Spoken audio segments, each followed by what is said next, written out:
Good evening, everyone. Thank you so much for being here. I'm heartened to see people would actually come to a meeting about the city budget, so I'm very appreciative. We're going to get started right now. I love government meetings that start on time, so I'm a little neurotic about that, but it's 6:30, and I'd like to keep our promise to the community and begin. We're going to start with a PowerPoint presentation. I think there are people in this room that have seen this presentation now. This will be the third time in a week.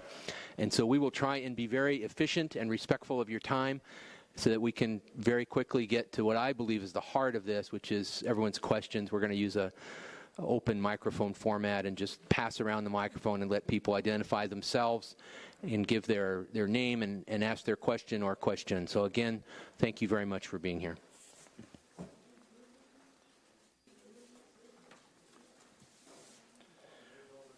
Our agenda this evening is introduction and overview. We're going to review the operating budget.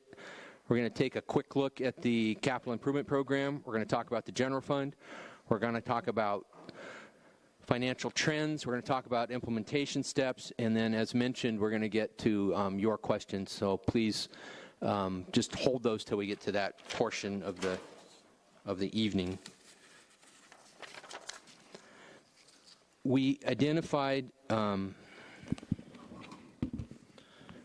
number of goals this year, and these are broad goals, and I think the conversation always gets interesting when we start to talk about what's behind that and how are you going to do those things, but that's not what this represents. Our goals are to help the city achieve fiscal sustainability and financial stability, to enhance city facilities and infrastructure, to enhance the city image and effectiveness, to enhance public safety, to enhance city programs and activities, and to engage in proactive economic development. Just in terms of how this works inside City Hall, once this budget gets considered and adopted by the City Council, these goals then are at the lead edge of all of the city's agenda processing templates, and the staff members that writes the report will identify under which goal the report follows. So it's not just something that's adopted as part of a budget and forgotten. In fact, it's considered every single time we produce an agenda. The main thing I want people to understand about this budget is that it's balanced. We focused on trying to find economy, to look for efficiencies, and to be more effective. The public safety realm, police and fire is fully staffed on the front line. We believe overtime is going to be much better managed. This budget reduces management and management support positions and reorganizes some city departments. We have been true to the city's commitment to honest collective bargaining, and now the employees that will likely be affected by this budget for the positions that aren't vacant positions recommended for cuts have been receiving letters from the city. We wanted to let the official process be their notification rather than to have people read about such things in the newspaper. But we've been honest with the employees as this has unfolded as well. And it adopts a private sector contract model for both the building and safety series and for the city engineering. Our finance director, Robin Bird, is here. I'd just like to say this budget is the work of many people. We've got a very solid, a very good finance department, and a project like this is always the work of many. I think many hands makes a light load, but we owe a special gratitude to Robin, who's a CPA, for her production of this document in a very compressed time frame. I wish we had another couple of months to get this done, but we're operating on a fiscal year that's going to take effect July 1st, so we don't have the luxury of a series of meetings like this, and that's not my preferred or normal way of doing business, but we got hired and we got to work. So now I'm going to ask Robin to review with us the operating budget. Thank you, City Manager Carmody. First, we're going to look at the operating budget on more of a big picture level, on an all funds basis for both revenues and expenditures, and then we're going to drill down a little bit into each department. This first slide shows all of our revenues by fund type, with our general fund being about 58%, our largest fund of the city.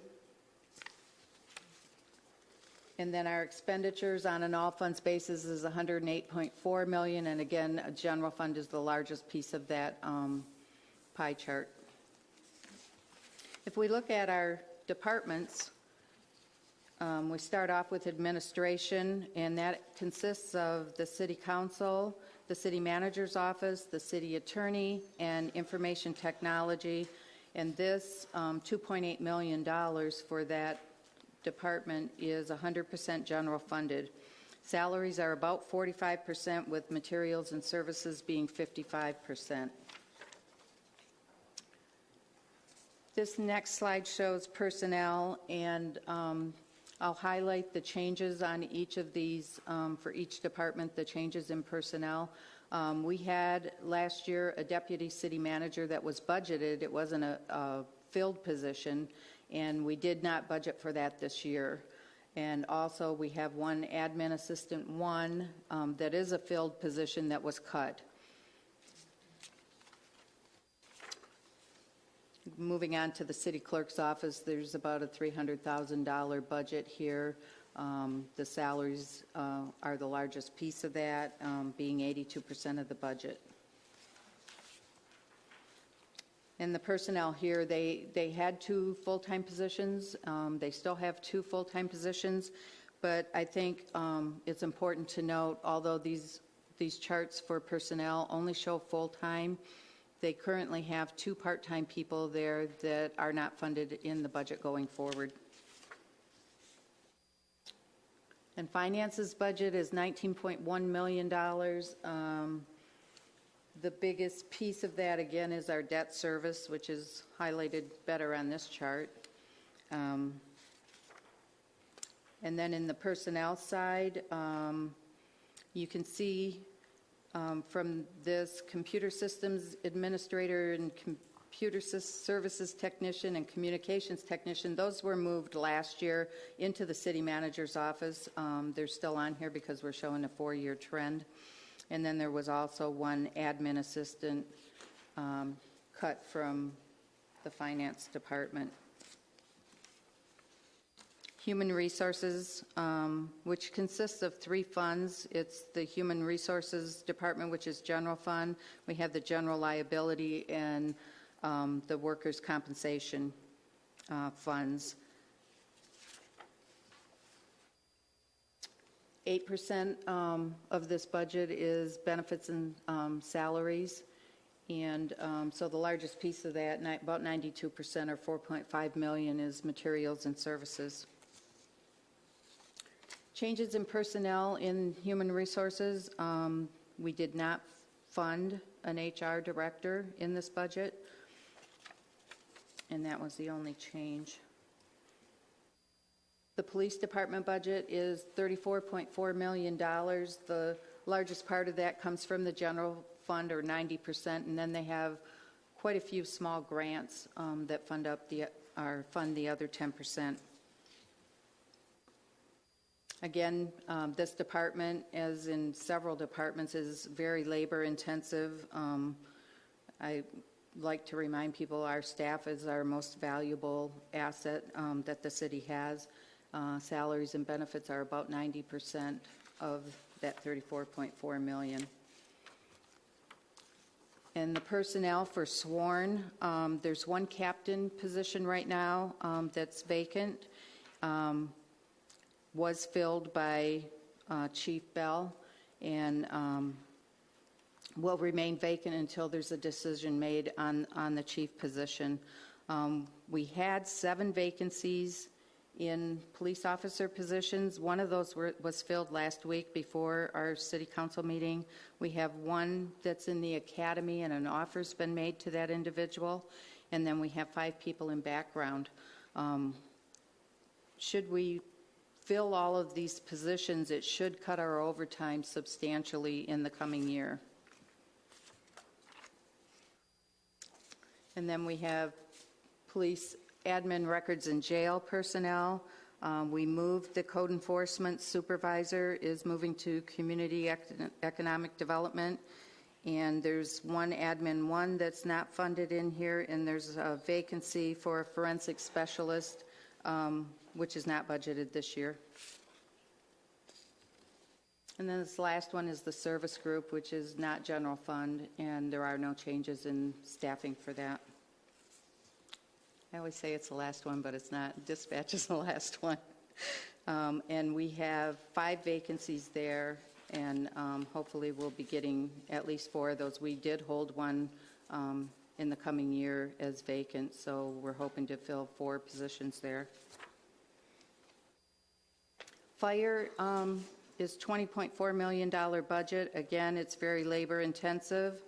And the overtime in 1920 is budgeted at $2.1 million. The 18-19 budget was $1.7 million, and they're on track to spend about $3.6, so they'll be over about $1.9 million by the end of this year.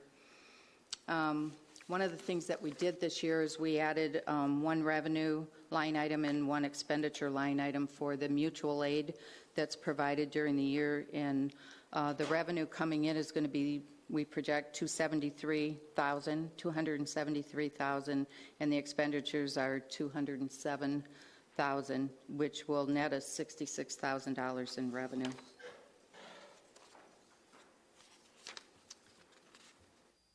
In fire, the vacancies, we have 5 firefighter paramedics vacant and 1 firefighter, and we are on track to fill those by July 1st this year, which again will help with the overtime costs, and hopefully we can contain those. Community development is $2.3 million, and again it's very general fund dependent. 71% of that budget comes from the general fund. And the salaries is again the largest piece of that at 68%. On these next 2 slides, everything pretty much stayed the same with the exception of building and engineering, which we issued an RFP, we've interviewed firms, and we're going to select a firm to contract those services out going forward. And then this slide here is our busiest slide for the busiest person in the city. Our assistant city manager is very busy. It's only 27% of this budget is general fund, and the rest are all special funds. You can tell she's a very busy person. Our expenditures in that category, salaries and benefits, are only 22%, with the rest of it being materials and services. And then there were no changes in personnel in that department. We cut last year maintenance workers, so everything was left status quo there this year. We're going to look at capital improvements for a moment. This chart here is a 5-year capital improvement plan.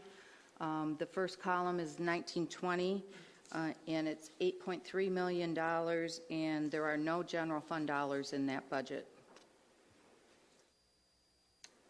This chart just shows the types of projects that we will be doing. You can see that 53% of that is streets and traffic signals. And then this just shows, it's just a chart showing it by fund, totaling up to the 8.3 for the coming year. And this is just a graphical depiction of the same thing. Financial trends. We took a look at our revenues and expenditures citywide for several years, starting at 14-15 and going through 19-20. And you can see in 14-15 and 15-16, our revenues were still higher than our expenditures on an all-funds basis. In 16-17 and 17-18, our expenditures crossed over and were higher than the revenues. And then in 18-19, they were almost back to equal. And then in 19-20, our revenues again are exceeding our expenditures. This is just a comparison showing the green bar shows our property and sales tax, which are our 2 largest revenue sources, and then putting those alongside police and fire expenditures. So you can see that our 2 largest revenue sources don't even cover our costs for fire and PD. This is showing our OPEB liabilities, and it started out in 2011 at 177.4, and we're now at 245 million unfunded for both our pensions, and the orange bar is our other post-employment benefits, which is mostly medical costs. If you look just at the gray bar, the increase from 112.6 million in 2011 has grown now to 185.1 million, which is increased then 72.5 million.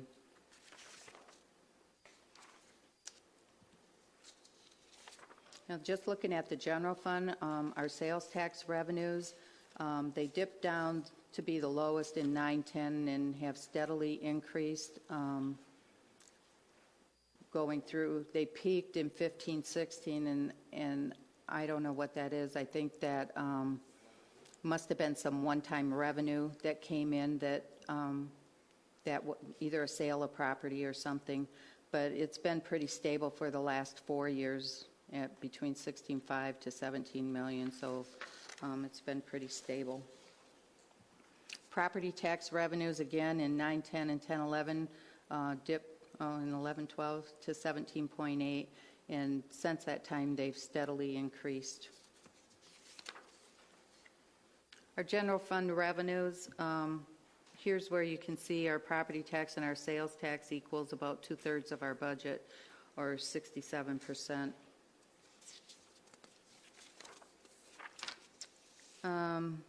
Revenues versus expenditures from 14-15 to 19-20.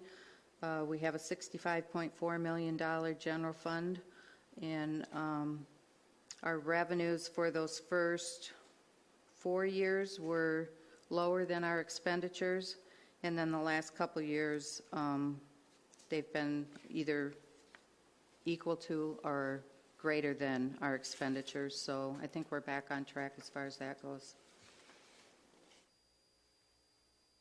This slide is from our June 30, 18 financial statements, which is an audited number, so it's a good number. We had 22.3 million in fund balance, 9.9 or almost 10 million actually was non-spendable fund balance, and we didn't have any restricted or committed. We had some small amount, 320,000 for ongoing capital projects, and which left us with an unassigned fund balance of $11.9 million, which is 18% of our operating expenditures, and we're required to have 17% per our policy. This slide here is very telling. For 13 and 14, you can see the dip there in fund balance, and that's actually when we lost redevelopment dollars. So there were things that were paid out of the general fund that we hadn't previously had to pay, and they had to dip into fund balance. And the unassigned portion, you can see again 13 and 14 how far it went down, and then since then it's been going back up. Well, up and down a little bit, but pretty stable. I added this slide and the next slide from the last, for the people that have seen this presentation before, for the personnel cuts. These are all the vacancies that were in the budget that were cut. There's a deputy city manager and the cost of those things. We had an accounting technician in finance that was vacant. There's a police records specialist. There's several positions open right now. We're proposing that we keep one of those vacant during the year, and the same thing with a dispatcher. The corporal position was more of a paper vacancy. All of the corporals in the police department are filled right now. The chief has confirmed that for me. It was something that was left over in our software, so it shows up and it gets budgeted, but it's not a real vacancy. That's an elimination of that position, and that was prior to my time. I don't know if they did cut the corporals or if somehow something got added in that shouldn't have been. The forensic specialist has been vacant now for a few years, and we're proposing taking that out. We talked about the human resources director. There's a building official that's vacant and assistant city engineer for $1,038,000 in cuts. Now the filled positions, there's 3 admin assistant ones. One is in the city manager's office, one is in the finance office, and one's in the police department. And we're proposing cutting those. The part-time we talked about in the city clerk's office is being eliminated. Building permit technician, there's 2 of them. The building inspector, building permit technician, civil engineering assistant, engineering technician, that's all due to us issuing that RFP and contracting those services out.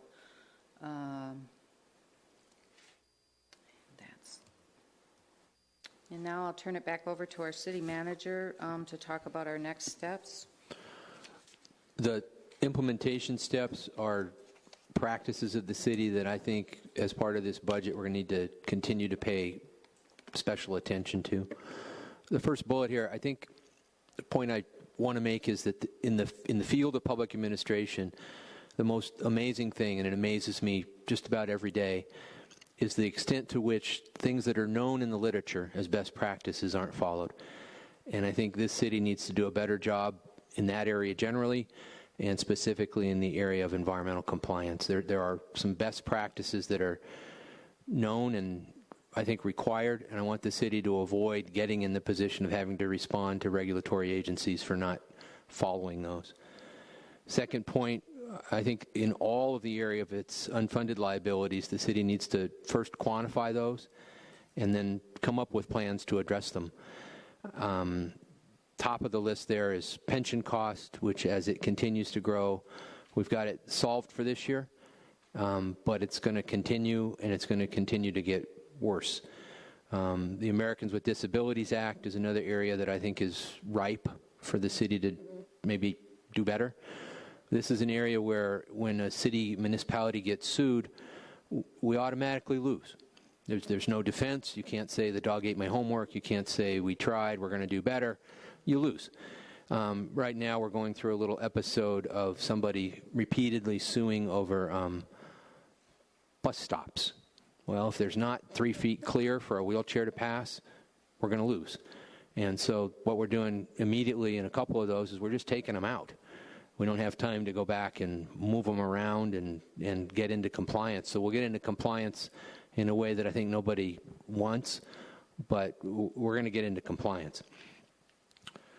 I think generally the city needs to shift from reactive maintenance to preventive maintenance. In the literature, we talk about the maintenance philosophy of run-fail, where we put an asset into service and we run it until it fails. Well, in our own homes, if it's a light bulb, we wait till it doesn't work anymore, we replace it. I think that's okay. But when we're running a municipal enterprise, we can't expect a roof to last forever or a police car to last forever, and we can't act surprised when it gets to the end of its useful life, and then we can't continue to just run around looking for money. So I've got a lot of examples of areas where the city needs to try and get ahead of this through better management. I think the city needs to review its bidding and purchasing procedures. I think it needs to focus on cost recovery for city services in areas like building permits and several others. I think the city needs to adopt alternative dispute resolution methods. I don't think bazookas and hand grenades can be the weapon of choice. We're going to need to find alternatives that keep this city out of court, because when we go to court, we lose. And I think this is an area that's just a little out of control. The rule of thumb would be you'd want to have the city spending 1% to 2% of its general fund on its legal. Well, that would be a really good place to be, but we're not there now. We're spending far more than that. We've got a litigation log as long as my right arm. And we're going to need to go through those one at a time and try and work it out and resolve our differences using some other methods. I think we need to avoid and transfer risk. This is one where we can shift things through better contractual provisions, better ways of putting the risk on others rather than entirely on the shoulders of the city. And finally, maybe the most important one on the list, once this budget gets adopted, the city needs to mean it, and we need to adhere to adopted budget policies. So that's all we've got tonight by way of our PowerPoint presentation. I'd like to very much thank everyone for being here. I'm really heartened by the turnout. It's hard to get people interested in this subject. We've got a couple of microphones. I'm going to ask people to just take the microphone. We'll take turns. If you just give your name, and then we'll get to your questions, which to me, that's the heart of this evening. Where's the city council? This wasn't noticed as a council meeting. I just wanted to have a chance with the community. Excuse me. I just wanted a chance to have with the community a moment where we could field questions and try and get those questions answered. Would you like to be first? Sure. Don't I even have to stand? Well, there's nobody to talk to. Well, I think everyone here is very important, so maybe we could just talk to each other. Is that okay? They're absent without leave. This is ridiculous. Well, I'll just sit down. Actually, I congratulate you on those next steps. I'm Bill Robinson. Compliments, just keep that up. You can go on as long as you like, as long as you're complimented. Well, maybe I'll take you up on it. Thank you. I'm just kidding. But everything there is... is it on? Everything there is a great idea. Additionally, I'd like to add, I started out with good evening, council, but they're not here. Maybe that's a signal on how important they view us. It truly wasn't. They asked us to do a community budget workshop in a setting just like this, and so if they're not being here, then that's on me, because I really wanted a chance to try and be in a dialogue with community members and to answer questions before this comes up on another public council agenda. Well, good for you, but I can't vote for you. Right. Okay, well, I admire the council's attention to detail so far, but let's recall the big issue. Just mentioned the unsustainable elephant in the room, CalPERS and post-employment benefits, medical contributions, digging us deeper in the hole every year until 2025. The only alternative to doing nothing is laying off 8 to 10 staff every year, as proposed here. Layoffs are not the best answer. We stand to lose everything except public agency as the years go on. What will the city look like in 5 years if the current plan is adopted and continues? What's the long-term plan to solve this $185 million liability combined with OPEB as additional $60 million? That problem, the heck with the details. Let's just think about that one for a while. It takes your breath away. Can we take these one at a time? Would that be okay? Well, or do you want to go through them all? I got 4 or 5 okay, that's fine. Here. Another open secret coming is the 9 public employee bargaining units sponsored tax increases, which will do nothing to solve this pension liability problem. I'm supposed to soon vote to raise my local sales and property taxes so that public safety employees can retire at age 50 at 90% of their last salary, and then perhaps take another job while the rest of the community retires at 62 to 72. Good luck on selling that one to the voters. The working poor residents won't vote to support the pampered elite city employees, except for the city manager here. This city police and fire system is a Cadillac system, and we need to be driving a Chevy. At the last council meeting, Jim Grivich, right at my left shoulder, audit committee member, identified a great solution. I want to quote Jim Grivich. This needs to be remembered. If the employees paid a higher portion of their pension contributions, the problem goes away, unquote. That's what Jim said. That's excellent. So what's the city council's plan? I mean, what's their path forward? I ask them that question rhetorically, but they're not here. Not higher taxes. If employees want the retirement benefit, they need to be increasing their contributions and help pay for it, because residents cannot afford an additional burden. This probably isn't even being YouTubed, right? I mean, the council's not here. Okay. It is, yes. Okay, two more paragraphs. The California Supreme Court hearing a continuing San Diego case may provide future relief, and this city council should provide a friend of the court brief to support San Diego's worthy attempt at statewide CalPERS pension reform and relief for municipal governments hooked on MOUs that are eating the city's life. If West Covina does eventually go bankrupt, please thank the fire department. Fire department projected $1.4 million more spending than budgeted for overtime last year. Contrary to fire service laxity, the police department came into compliance thanks to the efforts of Police Chief Mark Taylor under the direction of last year's city council. But fire department management doesn't care and has totally ignored our financial difficulties, but they don't live here. Fire and paramedic service need to be permanently separated, even if it takes a change in state law to accomplish it. A friend broke an ankle recently. When the paramedics' rescue arrived that day, they had a hook and ladder truck. This is a broken ankle. They had a hook and ladder truck together with 8 city employees, maybe drawing overtime pay. This always happens, they say. This circumstance is unconscionable. I mean, the city council, they need to know this. And I'm just making an appeal to council to apply the city manager's wisdom that was just up there, and they shouldn't have taken it away. You need to tattoo that to the council's forehead, the next steps, and also attach this to their back. I'll submit this, and if they can't be here, maybe they can read. This is for the administrative record. Thank you very much.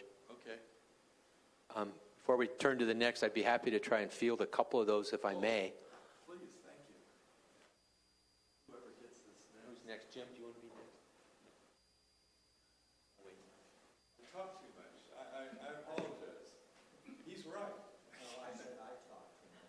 Oh, well, I talk too much too. So. Just hopefully everyone here knows, I really appreciate people coming out for a conversation about the city's budget. It's unique and it's rare and it's precious to me that people care enough to come. So thank you. Rare for last year's. We had 4 or 5 public sessions and the council showed up. I mean, that was a real city council.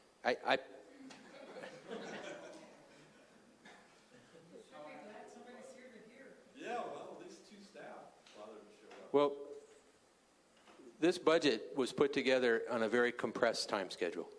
And my very first council meeting here, I said to the council, and I said it publicly, I'm at least 5 or 6 weeks behind on the budget. I'll get it done. But it got done thanks to someone who's here working 6 and 7 days a week to produce that document that we're all now talking about. So it's a miracle, but the miracle worker is here. So I'm very grateful that Robin, who's very experienced in this area, got us to this tonight. The points you raise about the unfunded liabilities of the city are absolutely true. In the course of my career, at one point after 6 years in Pacific, I got, frankly, a little weary of some of the local government politics, and I became a benefits consultant for a company that only did government consulting. They wanted me to open and run their Midwest office, and I did that. The only problem was they were based in Newport Beach, and they thought the Midwest was everything east of Phoenix. So I was doing consultancies all around the country for all kinds of cities, big and small, including one that was in bankruptcy at the time with what Time Magazine said was America's worst mayor, which was Detroit.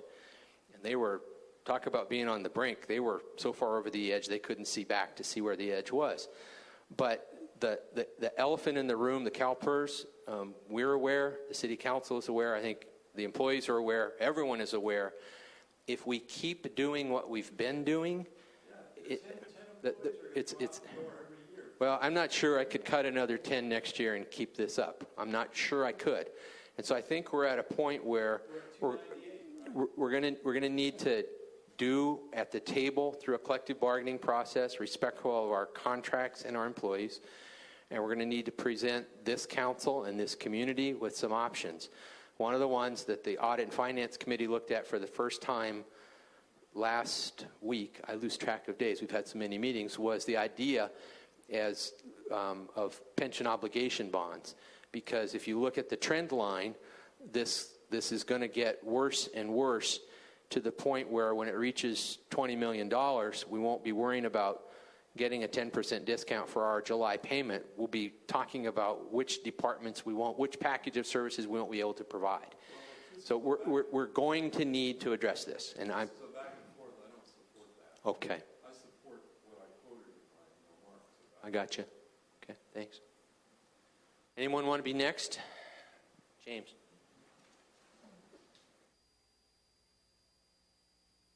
Thanks, Dave. I'll try and maybe give some feedback now because I know other people probably have questions. Yes, yeah, thank you. James Toma. Yeah, so I understand that you've been here for a relatively short time. You're also just the interim. Exactly. So that is a valid reason for having a short time frame. But there are other people who've been here longer. There are people who've been campaigning and known about this issue for a while. So I would expect, I am a little disappointed the council's not here because I know you can't learn this stuff instantly. And ultimately, the budget is an expression of the values and the goals of the city. So it shouldn't be your budget. It should be the council's budget, right? So I do think that showing up, asking questions, and saying, what are these cuts based on, what's the story, what's the narrative, where we're going, is an important one. You have a finance director who, I get that's a super hard job, but her job is just to find the numbers, to make cuts. She's not a policy person. I've heard this is basically the same presentation that we heard at the prior council meeting. I would expect some more detail, some back and forth, where are we going, where are we headed. So just to focus right now on the next steps, address unfunded liabilities, e.g. pension costs. Those numbers are known. I mean, we have a schedule of the increases in pension costs. So I'm disappointed that they're not put down in writing because we know what the increases are going to be for PERS, et cetera. We had, I think, numbers up to 2017 or something like that. But we know what the projected increases are going to be because we've seen them before. So that is something that is pretty much knowable. Not everything, but the projections are knowable in terms of what the increases are going to be. The shift from reactive to preventive maintenance absolutely makes complete sense. But in order to do preventive maintenance, you need money, right? So where's that money going to come from? How are you going to, if we have a budget issue, we're cutting staff. It's one thing to say that, and I completely agree with it, but it's one thing to say, it's another thing to make it happen. So, for example, with the road maintenance that we did a new methodology before where now it's a complicated methodology, but it's designed to actually keep the roads lasting longer based on the science of how those roads done. I know you would like to do that for other areas, but it takes money to provide that kind of maintenance. So yes, it's a good goal. How are we going to get there? Cost recovery, what is it? Maybe you could touch a little bit upon what that is, because I didn't hear about that. It was very controversial with the city council in terms of just very simple things of getting impact cost fees, right? Is that what the city council is going to go towards? I haven't heard any discussion about that. Is that what you're going to suggest? Alternate dispute resolution, that's a good idea. Everyone should be doing it, but you need parties who are bargaining good faith. It's not a be-all and end-all solution to solving the problems because sometimes there are settlement offers that just aren't doable for the city. So I agree it's a good idea. You should always be looking to resolve your disputes, but that's not a magical cure-all depending upon the intent or the motive of the other parties who are have issues with the city or intent on suing the city. And then maybe some discussion about adopted budget policies. That's always a goal to actually adhere to them. If you have any details or ideas about how you're going to do that, I would like to hear them. A couple specific things, but maybe the finance director can look at it while you're answering any kind of questions, is a couple very technical questions. On page 46 of the budget, there's this general and auto liability fund, Fund 361, and I know that there's anticipated $2.3 million in expenditures. I didn't see a corresponding revenue for that, although later in the budget I did see numbers like interdepartmental transfers. So which one is correct? Is it actually being accounted for, or is it not? Because in the detail it looks like it might be, but on that page 46 there's no number for the revenues, and so it looks like a change in the fund balance of a negative $2.3 million. And the other technical question is on that same page for capital projects. It shows $0 for non-operating expenditures, but under the capital improvement table, I think it's on page 330, it shows, and on the chart here actually it showed like $632,000. I think that's the same thing, but on the one aspect for capital project, it showed $0, and then later on it shows $632,000. So is that the same thing? If not, which number is correct? And then isn't that a general fund expenditure? Because I thought I'd heard or read somewhere that there was no general fund monies being spent on the capital improvement program. So that's a lot. That's a lot, if I may. I would like to piggyback this. I had a question the same. That interdepartmental transfer. Jim, can I give you the microphone, and then I'll turn back to James.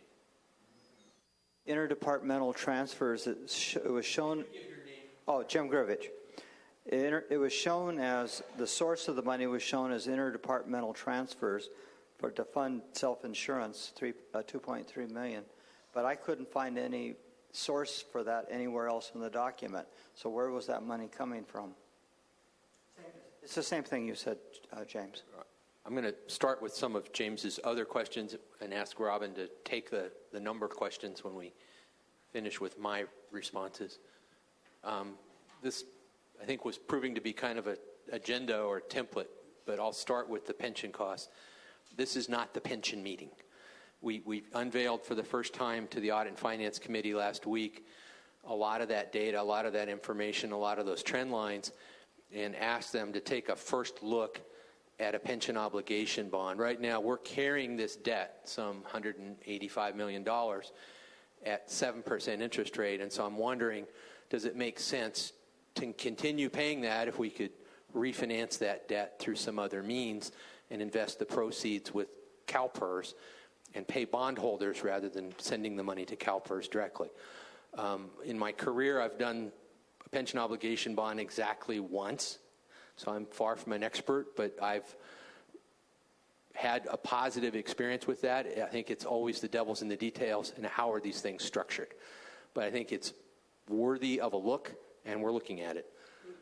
How's that different from arbitrage? I mean, this is a city government. It's not a savings and loan association. This is a municipal government. Can you use the mic? Yeah, that's arbitrage, and that's not a municipal government's job. I'm sure our 5 new council members with no experience in municipal government don't know that. But I'm an old man who lives here, and that sounds like arbitrage to me, and it sounds like it's not a municipal job. It sounds like the IRS needs to hear about it. Okay. Just my point is, I think it's something that we should look at, and I think all of those questions should be asked. I would be the first to admit to everyone in this room and everyone in the community that this is not a panacea. GFOA is not enamored of this as a vehicle. In fact, they recommend it not be done by an advisory that was issued 3 or 4 years ago. So it's not magic dust. It's not something we can say is automatically going to work. But it can work, and it might be something that we would consider here. James, you asked about cost recovery. Right now, I think this is an area, by privatizing building and safety services, for a specific example, where the city can deliver better service to the development community. I don't ever get complaints here, I haven't gotten one yet, about building permits costing too much. But I have gotten complaints from people who say, boy, plan check services are killing me. There was one customer this week contacted us who was doing a 562 square foot addition to a single family home. He got his approval from the planning department literally over the counter. It met code in every way, and was quoted that it would take 4 weeks for a building permit plan check. I promise you we can do better. I guarantee a win in this area. And I think by privatizing, We're reducing the size of the workforce. These things are all sometimes interrelated. We're going to curtail. These J-curves also work in reverse. The city's pension obligations by having fewer employees long-term. And by cost recovery, what I mean in this instant example is we could adopt, as a number of cities have, some different fee structure for building permits so people can get better service. And I think there's a direct relationship, and I think by doing so, we can give residents and builders improved plan checks, improved building permit process. I've forgotten now which other one was of special interest to you on that list, James, or what other one did I forget of your questions? So I'm curious about adhering to adopting policies. Do you practice or policy or Sticking to the budget generally. The city has, in the fire department, contractually committed to minimum staffing, to minimum manning. I understand why. I also understand when the city has vacancies in the department, the overtime budget automatically goes through the roof. I think relations with that department are much improved and are going to get even better. I think we've got some really terrific people working for us there. And I think it's another one where I'm going to guarantee a win. We're going to be fully staffed by July 1st in the fire department. Being down 5 is a formula for ruining your overtime budget. So we're going to do both. We're going to fully staff, and we're going to, by being fully staffed, curtail the overtime budget. I think I've recommended council adopt a budget of, help me with the number, 2.1 million. And by managing that and by holding them to it, I think I can do even better. So I guess it's just a commitment from the directors and from the city manager that when this budget gets adopted, we're going to mean it and we're going to follow it, when we're not going to just go over it and come in later and ask for forgiveness.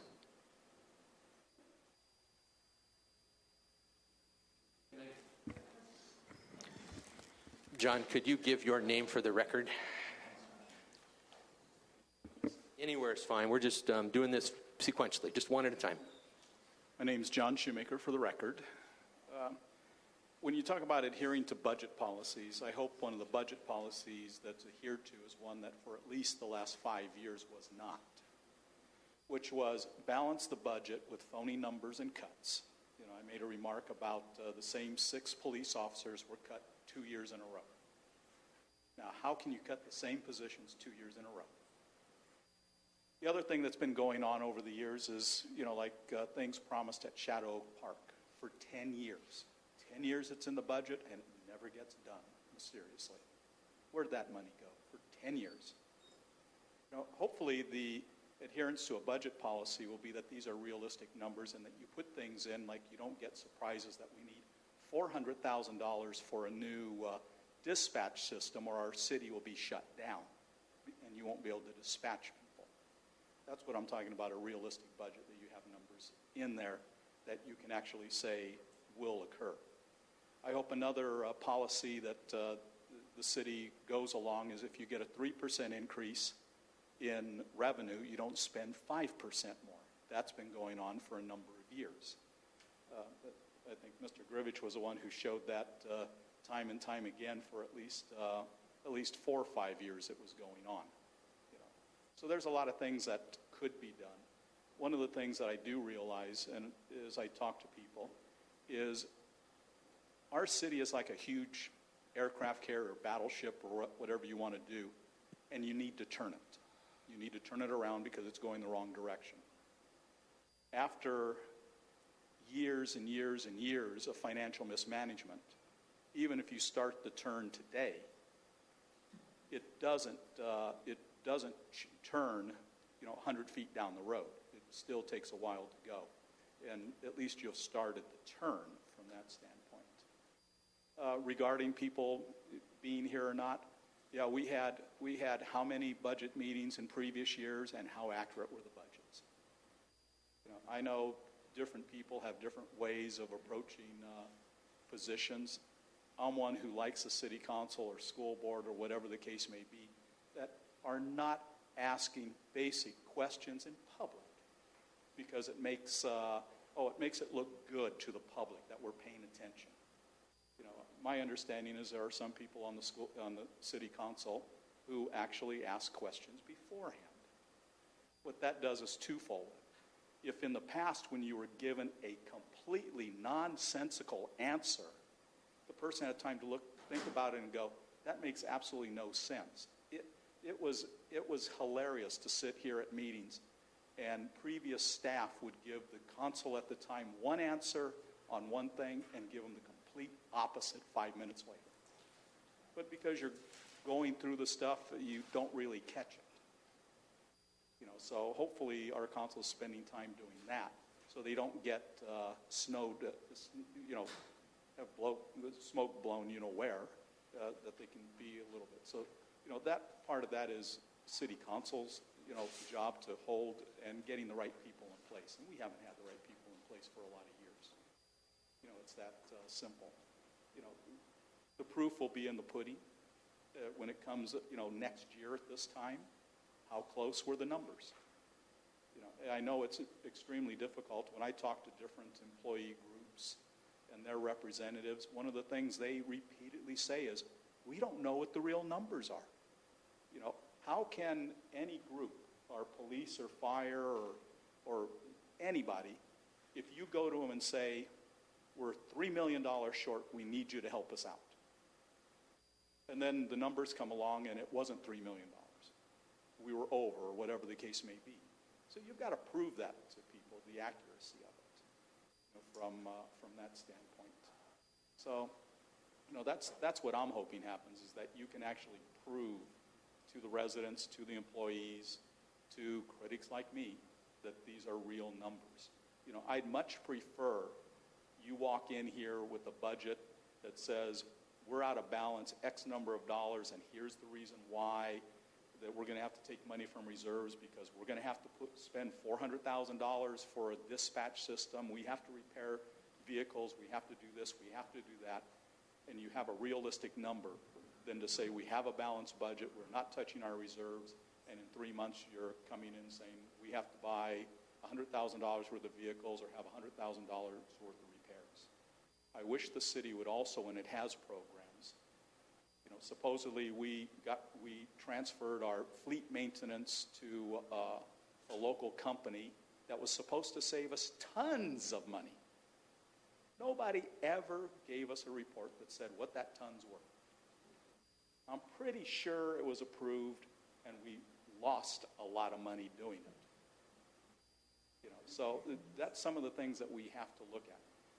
I have made the remark that, for a while I was saying West Covina instead of West Covina. And the reason was very simple. If we went to buy a piece of land, we were willing to pay a 20% premium. And if we were selling a piece of land, we were willing to give a 20% discount. If that is no longer in budget policies or spending policies, we're ahead of the game. We're ahead of the game. And one of the things too, Grant, you've been here a month, our CFO. When you talk about overtime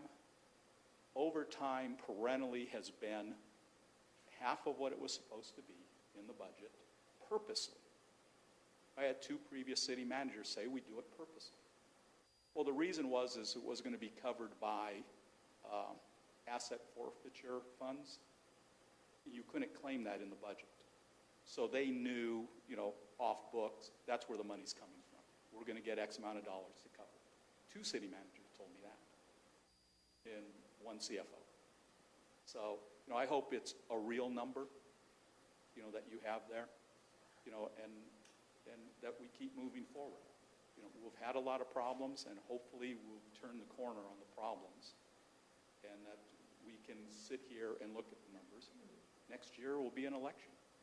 So if these numbers are off, there's a way to people to come forward and say, we don't want it to continue.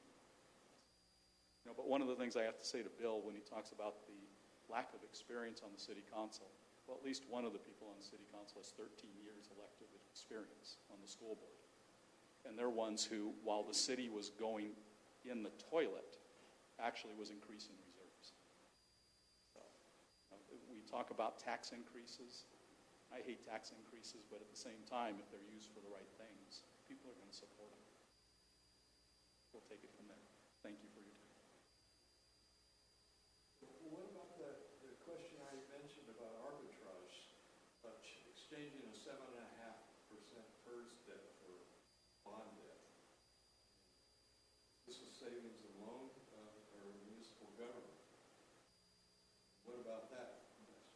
Can I offer and promise we could have another meeting like this, single topic just on pension obligation bonds? I'd be happy to do that.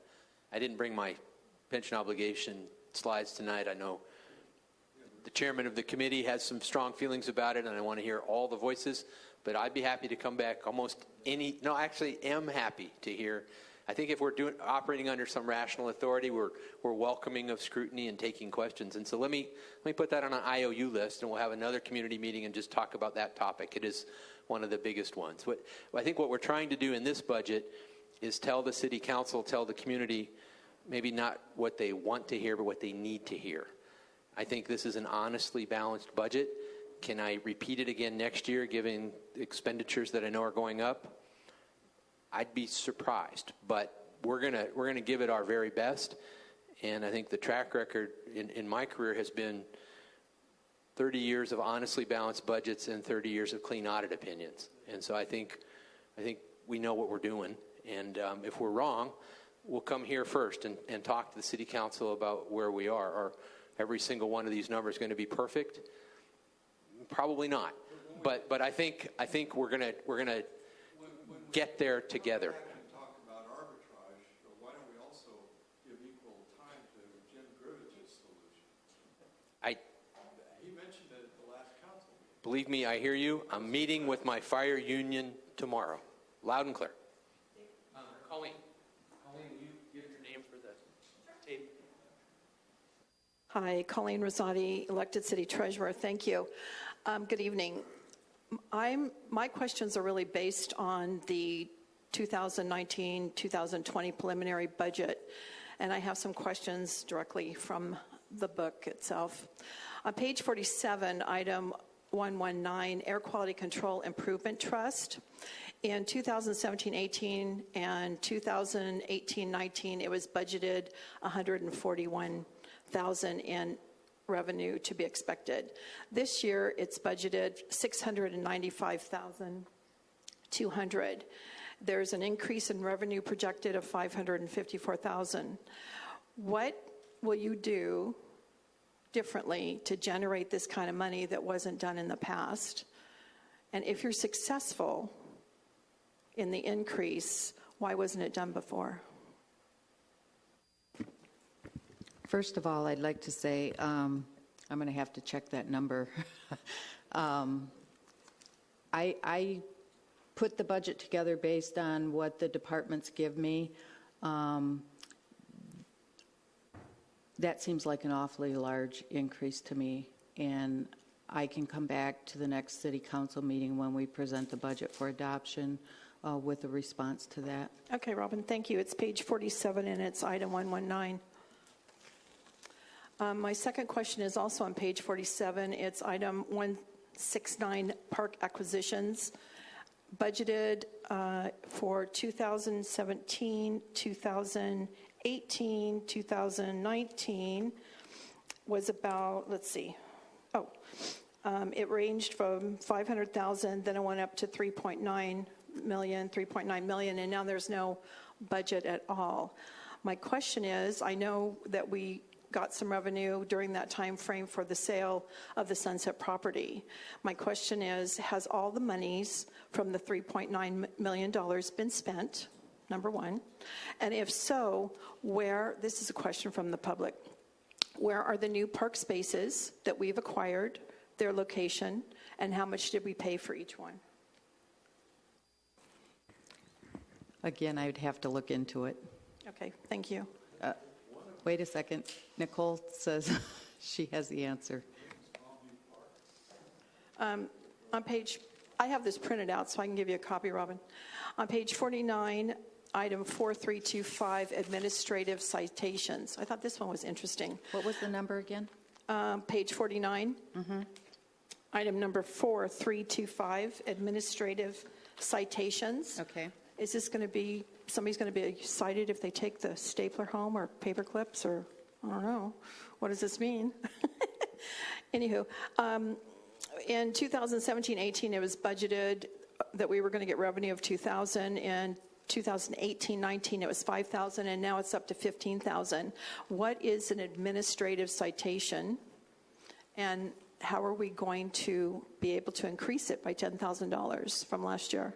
Without looking at that, at the detail of that, I would think that it's code enforcement. Code enforcement, citations. Okay. There may be other things in there also. I can check on it. Okay, thank you.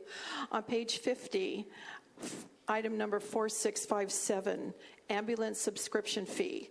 It was budgeted for 2017-18, $15,000 in revenue, and 2018-19 it was $13,728 in revenue, and for 2019-20 it's not budgeted at all for any revenue. So my question is the city doing away with that program? And if so, why? And if not, why was there no budget showing that we're going to be getting revenue? You're going too fast for me. What page was it I'm on? sorry. Page 50, item 4657, ambulance subscription fee.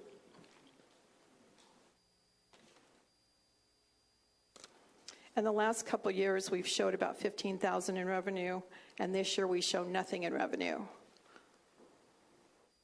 And so I'm wondering, are we doing away with that program? And if so, why? It's been somewhat successful. But we're not doing away with it, and I think the fire chief can explain. Thank you, Chief. No.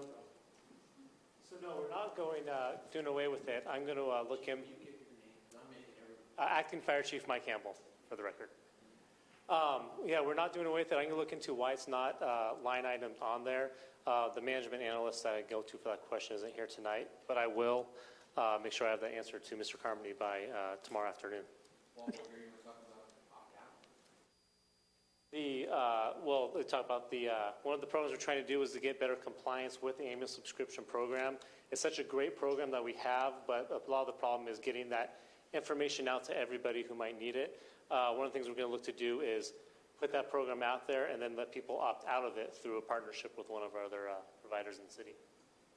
Did we send out notices this year for it? Yes, so the flyers are still out there, all the same pamphlets and all stuff still available online. One of the things I'm trying to do is be able to collect payments via credit card is one of the things we're trying to do to actually increase compliance, because as it is right now, we don't take credit card for it, which is what everybody seems to want to do. So bringing it up to the times first and then rolling it out heavy is what my game plan is, to get it rolled out a little bit stronger to maybe get a little bit better compliance this year. Because once people have it, they never want to drop it. But So as of right now, we don't have any members for this year? no, we still have the people who have continued on, and that's what I'm going to get tomorrow, is those numbers to put in to see what we could project out. Okay, thank you. Before you go on, Colleen, Yeah. can we let Nicole answer the question that you had? Sure, on which one? That was on Thanks, Mike. 169, I believe. Good evening, everyone. Nicole Bresciani, Assistant City Manager. So two questions you asked that I think I can answer. One about the 8 QMD funds. The revenue came in, or that's projected, is for grant reimbursement. So we expended funds, and I believe that one was for the vehicle charging station, and we're set to close that out. So that's an engineering project that was done. The other one that you asked about was the sale of land. We have 2 properties that the city purchased. Both of them are on Lark Ellen. One is just north of the residential properties on Lark Ellen at Palmview Park. So just at the southeast edge of Palmview Park where the parking lot is. The other property is South Lark Ellen, adjacent to Cameron, so that actually rounds out the Cameron property. So both of those properties, about $1.4 million was spent for both of those. We actually got a loan against the sale of Sunset Field, so basically a fronting of the money from Citrus Valley in the amount of $1 million. We had 2 $500,000 disbursements. So I believe it's 3.9 million is what we have as the sale of land. So right now we're going through the CEQA process, or Citrus Valley is going through the CEQA process, and when that is completed, then we will be able to completely transfer sale. Okay, so we spent approximately $900,000 on the Cameron Larkellen property. Correct. And so the total was 1.4. Correct. And so the difference would have been whatever that equates to. 500,000 for the other property, yes. 500,000 for the Palm View. Okay. Thank you. I have a couple more. I had a day off. Page 51, 4518, gas tax, section 2103. In 2017-2018, there was a budget revenue for $431,000. In 2018-19, it was $412,000. And the projected revenue this year is $923,190. That's a $510,000 increase. What is the city going to be doing different with this gas tax, section 2103, to increase revenue by $500,000 that they haven't done in the last 2 years? There is nothing that's being done differently. Those numbers come directly from the state of California, and so those are projections that we get directly from the state. The only, again, I can't explain the increase, why it would be that much, but I know that I've seen those projections, and those are the numbers that were put in the budget, and I will double check those again. Okay. The reason why I'm asking these is that we've seen in the past overinflated numbers, and that's what has got us into trouble. So I'm trying to be proactive and ask these questions as I review them to maybe get them corrected prior to, so we don't have to keep amending the budget because we've got some inflated numbers that we've had in the past. So page 50. To affirm what Robin said, we'll recheck that and make sure we've got the right number. Yeah, it just seems like a large amount. 21.3, 21.6, 21.07, those are all just local return revenues that the city gets when we all buy gasoline at the pump.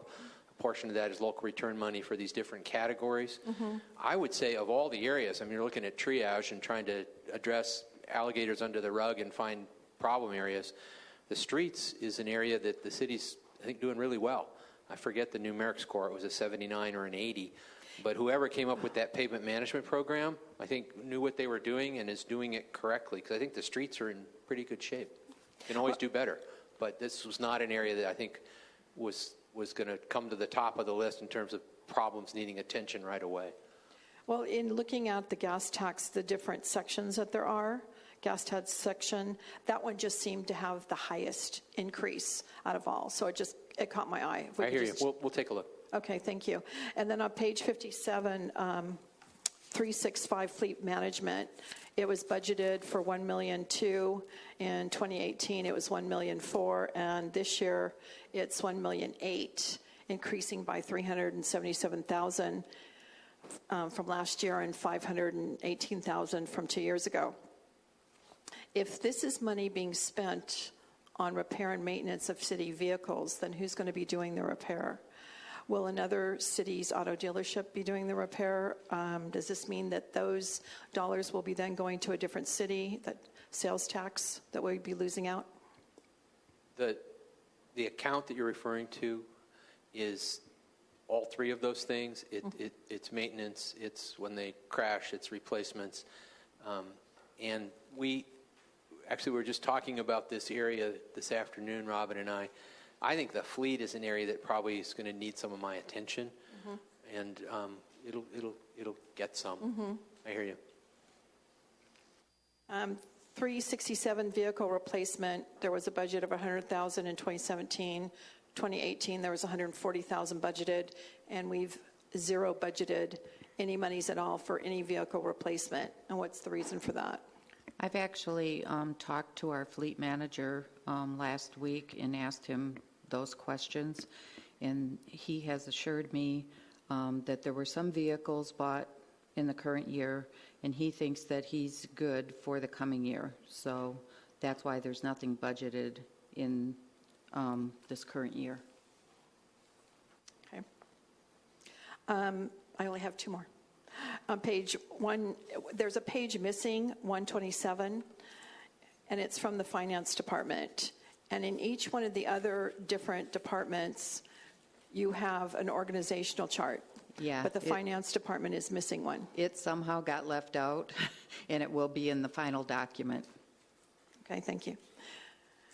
And then lastly, I noticed, and we spoke about this briefly at the Audit Finance Committee meeting last week, you are choosing to not replace a human resource risk management director.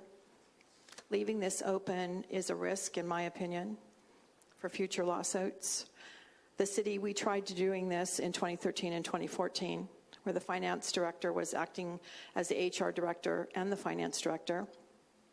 And while she was a very competent person, it's just too much for one person to bear. And I know that, and I haven't talked to Nicole about this, so sorry I'm speaking on your behalf. While I think Nicole is more than capable of handling all 17 jobs that she does, and then some, I'm just not sure that this position, I think it should be stand on its own, and that we should really find some money to get a risk management and human resource director so that we can kind of put a kibosh on some of these lawsuits and litigations and risks that we're taking due to the employees.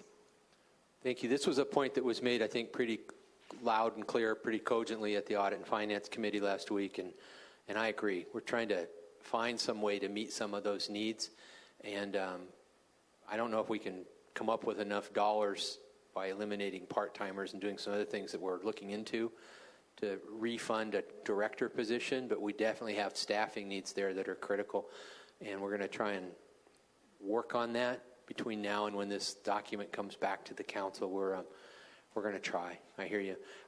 About Nicole, I think the world of her. I think she could do any job in City Hall. It's just that we can't ask her to do every job in City Hall. Right now she's wearing 3 hats. She's got community services, she's got public services, public works. She's got what I think is her most important job, serving as the assistant city manager.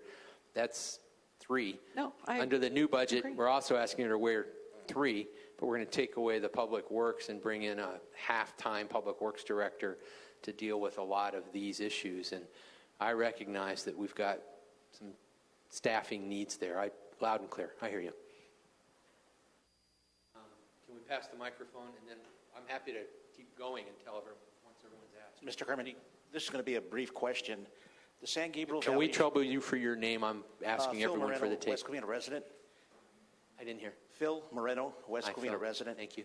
The San Gabriel Valley Tribune had a headline where, as you indicated, a pension obligation fund in the city of Inglewood was moved to their general fund.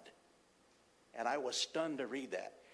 I think a pension obligation fund would allow our city to proceed knowing that year to year that you're not going to take so much money away from services to the city.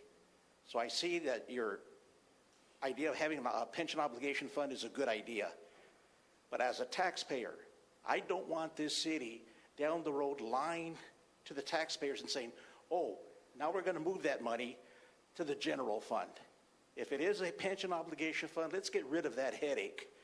And then you assure us when the bond is taken out, legally in writing, it says the money cannot be transferred and it is only to be used for pension obligations. Can you do that? Thank you. Thank you. The point, I guess, and again, this isn't the pension obligation bond meeting, is that the proceeds of the bond sale would be immediately transmitted to CalPERS, so that the unfunded liability there would be reduced to nothing or little, and then the city would owe the money to bondholders. In the exactly one pension obligation bond transaction that I've done in the course of my career, we used the Bank of America Public Finance Group. We did a validation court action, and the financial advisor placed the entire bond issue with a single investor, a rich family from Santa Barbara that wanted to take on that much debt, municipal bonds, and so that city is paying those bond holders the money that they otherwise would have been sending to CalPERS. So it's not like we're transferring money so much as we're transferring debt. It's more analogous to a home mortgage refinance. And again, this might not be right for West Covina, but I think right now we're looking at everything. And I hear your concern. You don't want the money to disappear on us.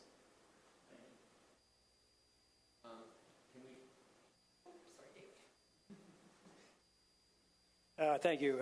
The name is Dave Stewart. I've been in West Covina for a while. A few things on there. The personnel cuts. Building inspectors. We only have two. You're cutting both of those. That means the building inspector is going to be outsourced now? Yes. All right. That's okay. And what about plan check? Is most of the plan check outsourced as well? Yes. Right. I have to tell you, in the last year, I have two friends that built some pretty nice places, and I made the mistake in bringing them here. I thought I didn't want to help them. I just wanted to introduce them to everybody. The plan checks took forever. And when they came back for a plan check and they want some changes made, it was forever. I mean, it was over a year and a half extra for one guy to make some small changes, and it was really uncalled for, I thought, Anyway, that's fine. And, as far as the people that you're cutting that in jobs that are in effect right now, if those people really weren't needed, those jobs, they should have been cut a while ago, and that money should have been used to put people like in the street department because they need it. Because I've got two cases of street work in the last year. I phoned them in. 3 weeks ago, I went to the city yard and made a written request. And even one of them was very bad. It's on Manzanita. Suburban Water's been out and said it's the city's problem. The gully in the street now is about 30 feet long, and it's bad.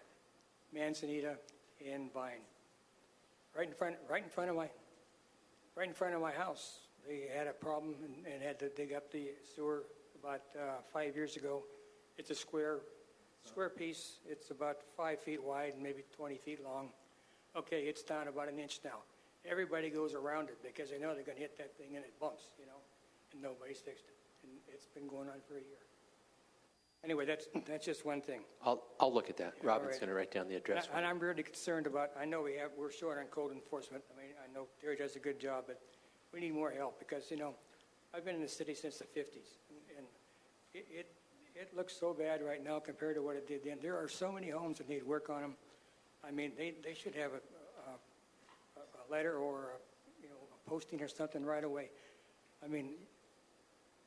I drive around the city more than a lot of people because if I have business. But anyway, I could bring you so many homes that need bad. They're terrible, really. They need so much work on them. In fact, one night at the city council here, I even brought some pictures. And I said, I have an idea how we could help you. If you want to talk, let me know. Nobody ever called me. But anyway, I do have some ideas, but I'd like to see some of the infrastructure get taken care of. And that's, when you get to my age, I like to see it done fast, Another thing, Zeus Avenue between Francisquito and the freeway, we got $250,000 out of the state because it's a state highway. $250,000 to take care of it. There's nothing to take care of. What happened to all the money? There's no grass. There's no ground cover. All there are is overgrown trees. So that's another problem. Anyway, that's all I got. I got some more stuff, but I'll pass the mic. Thank you for those.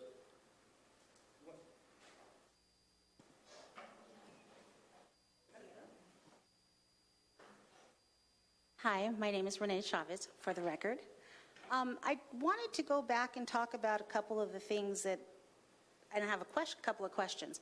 First and foremost, I did want to make a comment about the building and safety and plan checking and outsourcing that. I worked for a nonprofit before I came to the city and realized that we were working on a construction project, and when the city ran out of money toward the end of their budget cycle, our construction was stopped because there was no inspector to come out. So that's a possibility that could actually happen. Plan check didn't go any faster. In fact, I think, according to what I heard, again, this is Montebello City specifically, it took longer than when it used to be within the municipality. So there are some good things to be said and some bad things to be said. Of course, the main thing that's being addressed here is cost savings across the long term. Wanted to also mention that a budget is just that. It's a floating document. It's not set in stone. It changes. And with that in mind, to avoid and transfer risk, I got to say again about removing the human resources director. That is a dangerous prospect. It does, in fact, add the possibilities of more litigation and other issues, and this is where you end up with changes to the budget that need to be addressed by the City Council in the form of litigation that has to be paid for, which is one of the bigger issues that happen with respect to the budget. Had a question for Robin as it relates to the salaries that are being posted on that screen with respect to those positions that are going to be eliminated. Those costs per salaries, does that inclusive of just current rates, or does that include pension cost and health insurance? I'm taking a look at the specifically the admin assistant 1. Are those numbers top of scale? Does it include insurance? Where does that number come from? Those numbers come straight out of Eden, out of the personnel cost, and they are salaries and benefits. For the vacancies, I believe we're budgeted at mid-range in the past, and the filled positions are where that person is today. Thank you. Also wanted to circle back to the CalPERS issue as it relates to the unfunded liabilities. Again, this has a lot to do with deals that were made in the past. These were bad deals, or quite frankly, during a time when there was a lot of money out there. So it didn't seem like such a bad idea at the time, and rightly so. Police, fire, and those individuals that were working at City Hall, it was one of the perks to working for City Hall because you spent a lot of time working here, just like pensions were available at smaller businesses. I would say that some of the folks that are in this room actually receive pensions that are unfunded, and would they be willing to give those back? I don't think so. So on that $185 million unfunded budget, I should let you folks know that I kind of guesstimated of that, 130 million of that belongs to people that no longer work for the city of West Covina. They are people that are retired or that are no longer with the city waiting to retire. So when we talk about the 9 bargaining groups, you have to be fair in that estimation. The current people that are working with and for City Hall are not responsible for the full 185. It's closer to 55 if I'm looking at the 2017 numbers. So I think the other biggest challenge is that we're talking about balancing a budget without truly knowing it's not even what the community or the stakeholders or the voters want. It's what the city needs, and we don't have those numbers. So to say you have a balanced budget when you know for a fact that there are things that need to get done is not appropriate. But it's also important to note that just even on the slides that you showed with respect to sales taxes and property taxes, they don't cover our public safety, which is always number 1 on everybody's want and need list, which is why I'm confused as to why our city council is not doing something about that in the form of bringing to the voters of West Covina the ideas of a parcel tax, perhaps, to actually restructure the fee structures for the rest of the city, and quite frankly, a sales tax. And by the way, whether you like it or not, a sales tax increase will end up happening. It's just a matter of who's going to get the money. It's either going to be the city of West Covina or AQMD that's going to come and take it. So again, a sales tax, nobody likes to pay it, but we will. And it's just a matter of deciding if you want the funding to come back to the city of West Covina or if you're okay with it going to fund other parts, which is a lot of what's going on now. So I'm confused and disappointed as a resident and a registered voter in the city of West Covina that our city council isn't being more proactive in actually trying to meet the shortfalls. Because you have a balanced budget, but that doesn't paint an accurate picture, and doesn't seem like they're doing anything to change that and to make it better. So I'm concerned about that, and I'm disappointed that there weren't more budget workshops where you could actually get into the real numbers and actually answer the questions and come back with an amended document that truly answers the questions. Because when we get into it, when we talk about $5, $10, $15,000, that doesn't make a big difference. But when we're talking about millions of dollars, that's when there's an issue. So I'm concerned, and I think the rest of the community needs to be concerned, and stakeholders alike. I believe that where the city is at currently, where the issues are, need to be addressed, and quite frankly, the burden needs to be shared across the board with everybody who shops here, who lives here, who does business here, who wants to travel through here. So I think it is important that our city council take a look at those different avenues and actually pursue them. And to not do so is doing a disservice to the voters and, quite frankly, to the city of West Covina. Thank you. Before we do that, can I let people that haven't asked?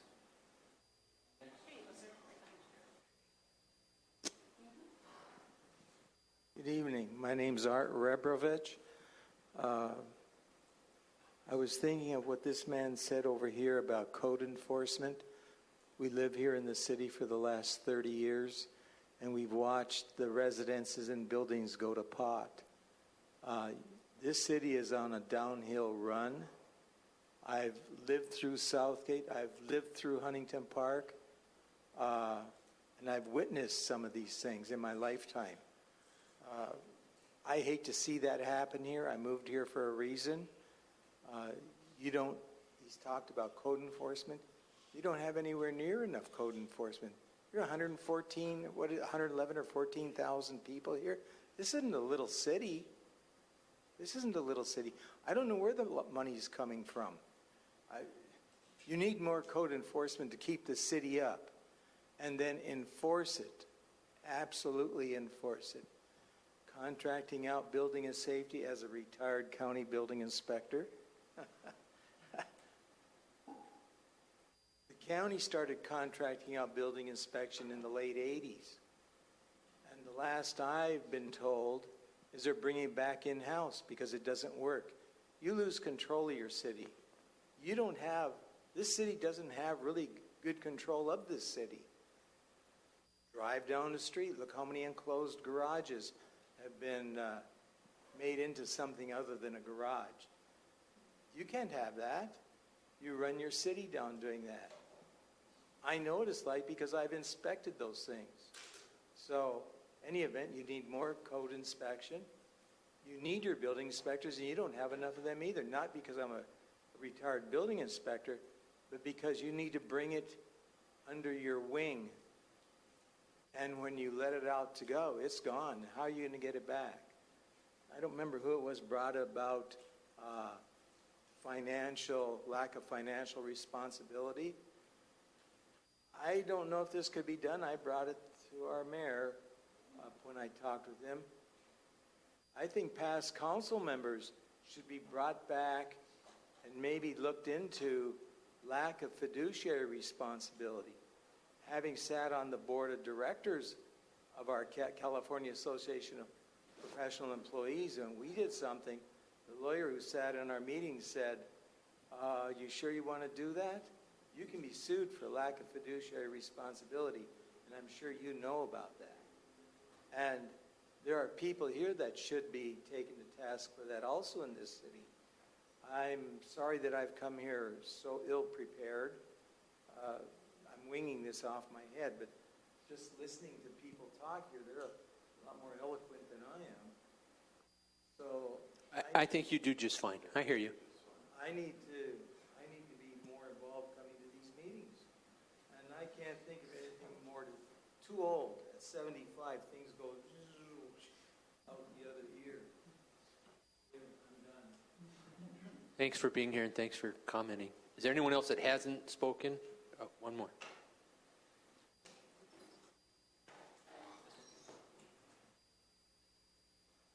Marcia Solorio, longtime resident, 20 years this May. Just to piggyback off that comment, I had the task at my previous occupation of seeing when cities, the recession era started. And I saw the cities, I'd go audit the cities, and they started moving towards contracting out most of their employees. And yes, it's a savings, but are these contractors, what's the word?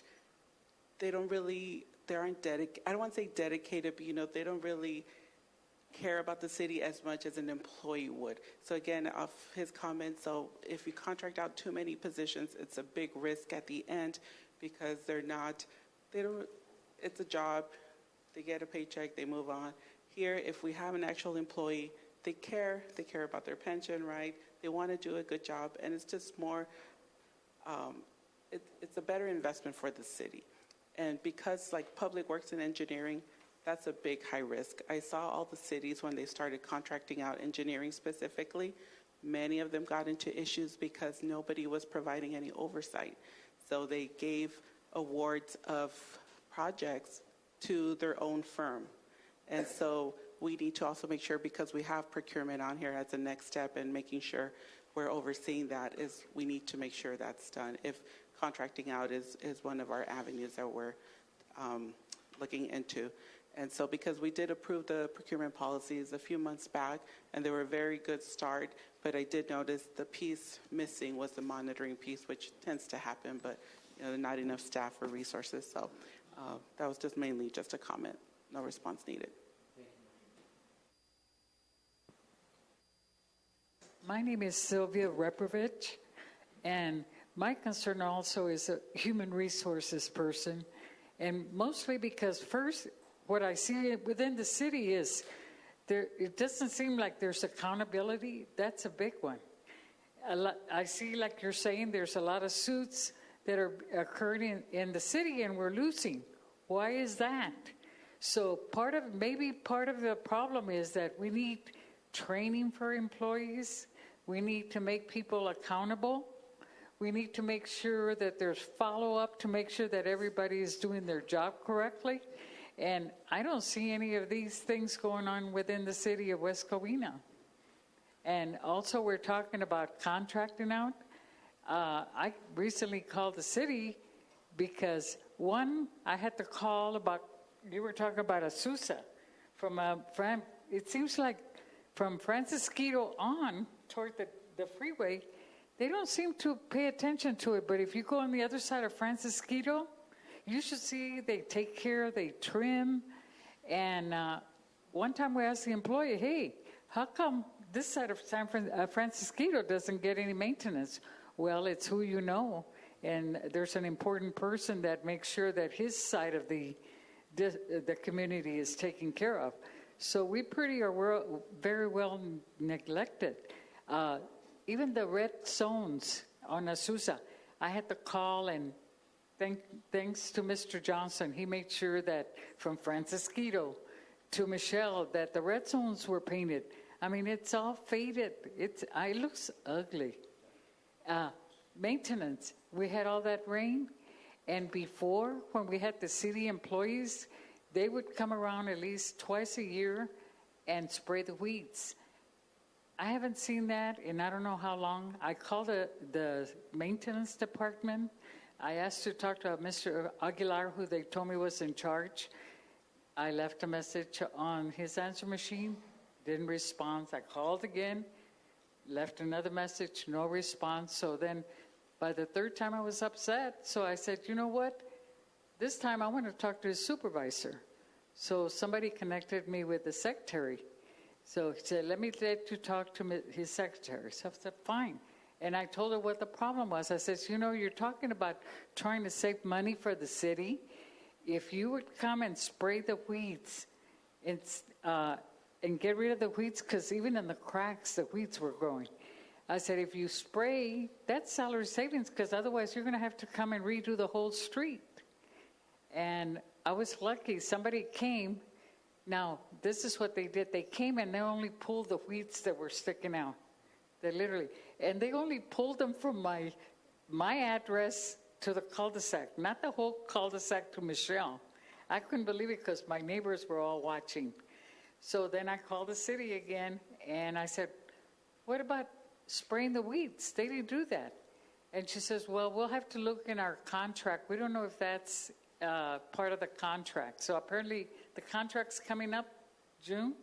So they need to be really looking at what is the responsibility of this maintenance crew that did. And by the way, they did come out Saturday and they did spray. I was told, I didn't see them. But they only, again, did it from my house to the cul-de-sac and left from my house to the end of the street on Michelle. They didn't do anything to the rest of the street. So that's what I'm talking about. Somebody needs to be monitoring to making sure that people are doing their job.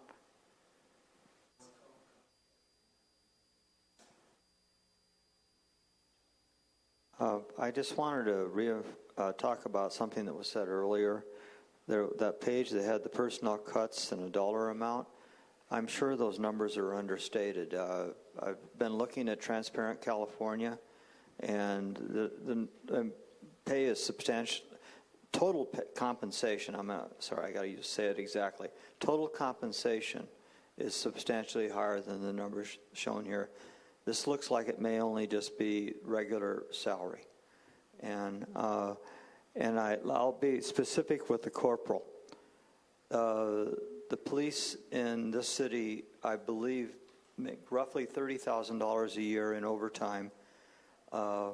And the reason why it's fixed as part of their salary is because their current practice, I don't think it's a policy, but it's a practice, where every time one of them is away from their regular assignment for any reason, like they go to a meeting or they go to a conference or they're sick or they're on vacation, somebody else takes their place on overtime.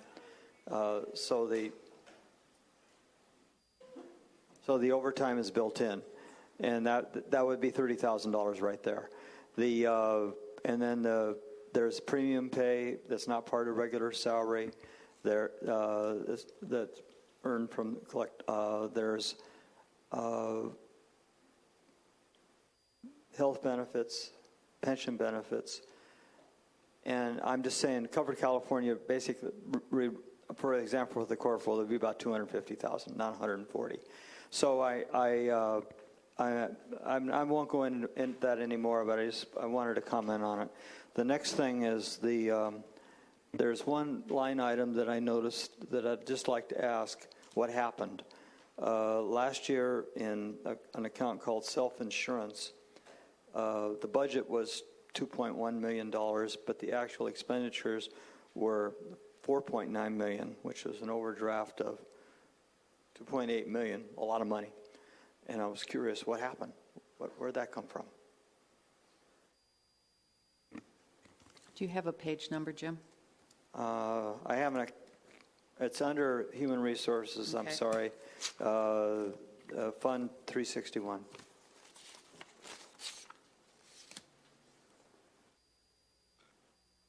And which account in particular?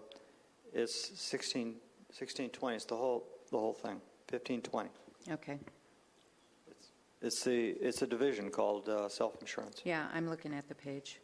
And you want to know what happened last year? Yeah, overdrafts of $2.8 million are noteworthy, and I would hope that I never heard about it anywhere, and I just happened to be scanning down all the detailed lines, and I saw it just jumped out, and that's a lot of money to be over the budget. We can get you the detail. Yeah, is for our general liability. And for any details, I mean, all I can say is it would have to be litigation and things that we paid out on that was more than anticipated. Yeah, but the issue that I'm having with this is that should have been public for such a big number. As far as I know, it wasn't. So anyway, the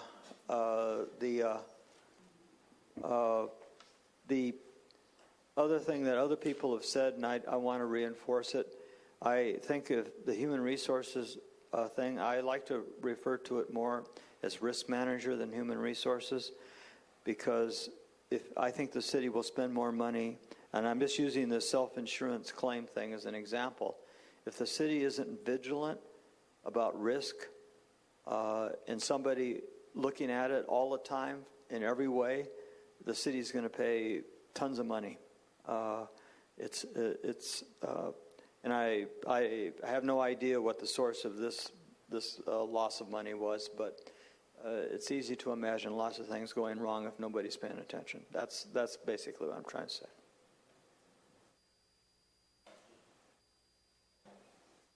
Just a couple things. One on the gas tax. I assume that that's new SB1 money, and I'm curious as to how much there's a maintenance of effort that has to go into getting that money. So I know it's a lot of money from the state, and so that's going to, I'll have to go to our roads, et cetera. But what was that amount of money from the general fund that needs to be spent? Because I believe some amount of money needed to be spent from the general fund in order to get that SB1 money. So if you could say that number.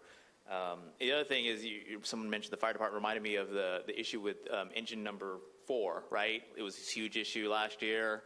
I got all these attack ads on me about the staffing. So I was surprised to see that it wasn't even on the goals and objectives. So what's the story with, we moved to a different model, Quint model, saved millions of dollars.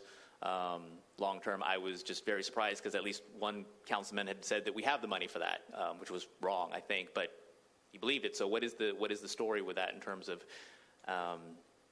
going back to that staffing model? And then the last thing is, are there any, maybe I can get the answers later on afterwards about those two questions that I asked about the fund. And the third thing is, are the assumed tax revenues based on HDL numbers, or what are they based on? Because I know that there's an assumption of like $1.5–2 million increase in the tax numbers, and is that based on HDL?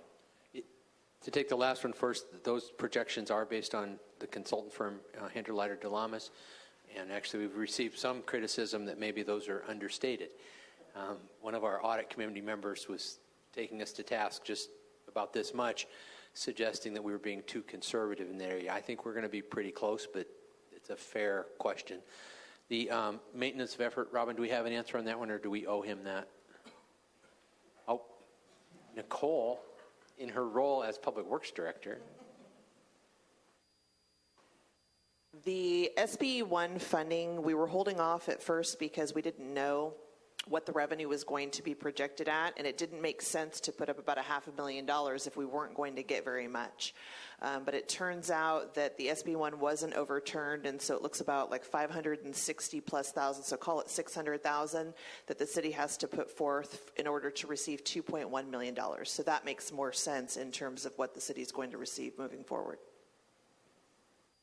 And then, James, your last question was about the fire department. One of the things we've asked, and the chief is here, he's welcome to come down, I hope he does, to address it. But one of the things we've asked each of the public safety departments, police and fire, to do as goals for their department is to prepare a strategic plan. Chief, please come down. The chief and I have had a lot of conversations about this question. And I think what's known in the literature is that the community would engage in a process of fire prevention and control master planning, where you'd assess what's at risk in the community, how many 30-story buildings and how many single-family residences and how many services you're providing, and then what are acceptable levels of risk. And so what we've got beginning pretty quickly, both in the police and the fire, are strategic plans so we can talk about those exact issues. This budget doesn't contemplate an immediate return of Engine 4. It's just not, given the money we have, not going to be possible at this time. Yeah, just to piggyback on it, the community risk assessment that we're starting here soon, there wasn't enough time to really get that risk assessment in place now. Speak with the labor group about alternative staffing models, whether it be replacing Engine 4 or an alternative to that, but to do things like, someone mentioned earlier about having the hook and ladder truck come for a broken ankle. That's a result of the closure of Engine 4. The hook and ladder truck now replaces Engine 4 in that role. So things like that, we want to look at what is our acceptable level of risk, what can we afford, and what can we do. Now, being in the seat for about 4 weeks, just about 2 weeks shorter than Mr. Carmody, obviously coming right back in and dropping the gavel saying we're opening up Engine 4 isn't plausible with the information I have at hand today. It is part of our strategic goals, but it's not part of this budget presentation that had to be really put together super fast. The Quint running out of Station 4 is how we're doing it today, and it's how we're budgeted moving forward, because we know it's an acceptable, balanced budget for right now. What we strive to do with our strategic plan and our risk assessment, that's yet to be determined as we get further into both of our seats. Did that help, that answer? It answers the question that the money's just not there, so I get that. Yeah. Okay. anyone else doesn't have a first question, where I'm happy to stay here till everyone likes fielding additional questions. I'm Mr. Carmody, comfortable with this. I believe James had asked me a question regarding page 46 for the risk management.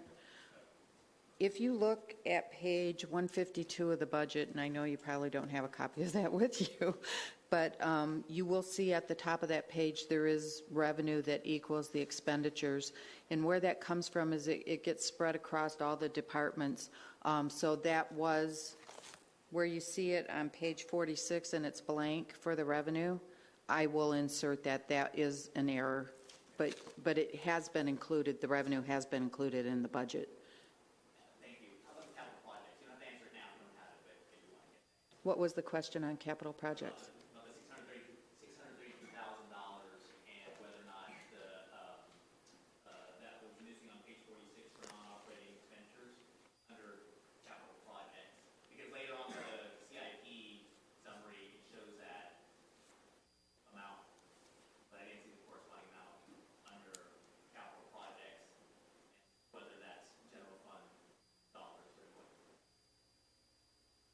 I'm not sure where you're talking about on that one. We'll follow up offline if that's okay. I would just answer the questions about risk management generally in this way. I think this city is right on the brink of not doing very well in this realm. This is not good enough. We right away started to look for options. Right now the city participates for its liability, et cetera, through the big cities pool, which the wheels are coming off the wagon. I think as of July 1st, there'll be only 3 big cities left in the pool. People are fleeing. So we looked at the California Joint Powers Insurance Authority. We went down with the executive team, spent half a day. They're doing a full assessment later this month. It's an organization that represents about a fifth, 109 cities representing about a fifth the population of the state of California. They are almost certainly not going to approve West Covina as a member agency, given the practices and the condition of the city's handling of this area. They've given us an assessment, an initial indication that we might, as a good goal, be able to join them a year from now if we do several things differently and better. So loud and clear, that's a fair criticism. The city's not doing nearly well enough in that area. I'm with you about that. Anyone else before we go round 2? Well, I just wanted to respond to the comment about seeking solutions on the revenue side of this problem. And I understand that there's 9 bargaining units that are going to be negotiated with the City Council this year. So this is an important year.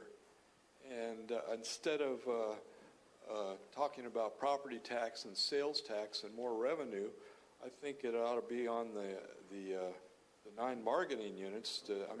They should be thankful if they don't have a contract now, because maybe their next contract will be lesser in the future than it was in the past. That's why some of these dilemmas, like Engine 4 and the broken ankle and the hook and ladder truck, state law may be involved here, and that's why I mentioned separating fire service and paramedic service. Because, if I break my ankle, all I need is a paramedic. I don't need the fire department. And, it's costing a lot of money. And that's why I mentioned the San Diego case, the friend of the court, and trying to get some retroactive relief for municipalities up and down the state of California before, maybe we can hold off our bankruptcy until, 24 other cities go bankrupt first. We're unsustainable, and I'd like to look at the elephants in the room. There's a lot of comments tonight about, code enforcement and picking at the weeds and the details. Sure, details are fine, but if you look at the big picture, there's a big pension liability problem, and I look at it from the other way. I think the problems of the past, and it's not the city council's, it's the aircraft carrier again. A lot of these, we've been digging holes for 20 years, and they're still getting deeper. And, maybe some of these problems need to be solved by the California Supreme Court, which, the city can lobby just like every other government. And the pension reform and the state legislature. These instead of, keeping and going after the taxpayers all the time is what's always been happening, and it's not going to solve the problems. The problems are the state law and the 9 bargaining units and the state Supreme Court.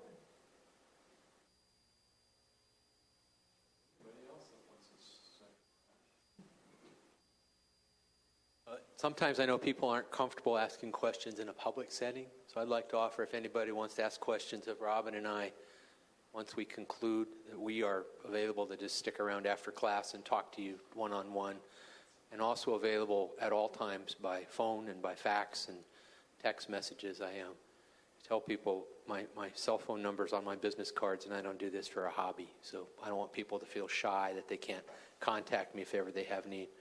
I'd just like to close by saying thank you all for being here. Really appreciate your coming out on a night like this to talk budgets. Good night.